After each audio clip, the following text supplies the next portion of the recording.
Our search for Noor's family took us to the outskirts of Kashgar. In southwest Xinjiang, it is one of the oldest cities in the world. It used to be an important trading centre and predominantly Muslim. Noor is a Uyghur in forced exile in Turkey. She has lost contact with her relatives as one by one they have been detained. She had told us her family was well known in the village, and so it proved. The first people we spoke to recognised the pictures we showed them of her relatives.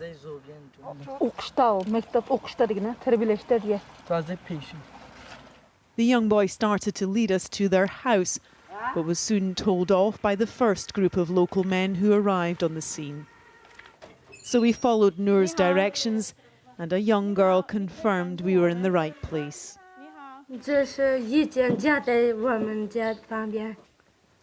Next door, we found her house derelict and abandoned. Oh my God. I called her and showed her what we had found. It was clearly very upsetting. We spoke again when I was back in Beijing. When I see the picture, I barely can recognize my home.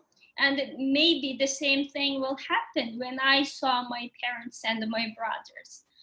Her father, mother, and 2 brothers have all been given prison sentences. It is the imprisonment of her mother which hurts the most. It's the red line, and they cross it by arresting my mother. The Chinese government is really wants to erase all the Uyghurs. In the capital, Urumqi, we were followed more intensely than we had been in Kashgar. We were retracing the story of Gulbanur Siddiq. She has testified to being a former teacher in 2 re-education camps and given a horrifying report of what happened at this clinic. In 2017, she and hundreds of women aged between 18 and 50 were ordered to report there for anti-fertility treatment. The women were warned not to gamble with their lives or those of their relatives by failing to turn up for their appointments at this clinic.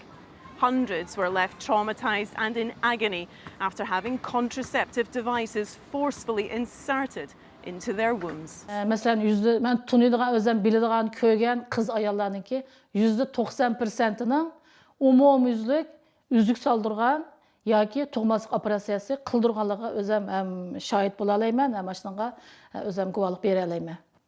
The Chinese government refutes this version of events. In the capital, we found Friday prayers were taking place. It is notable because other Islamic practices, wearing headscarves, owning a Quran, even calling your son Muhammad, have been prohibited. As they were leaving, one man gave us an insight into being a Muslim in China.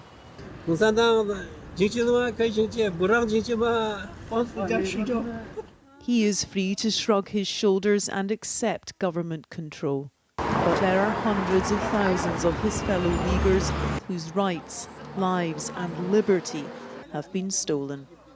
Debbie Edward, News at 10, Beijing.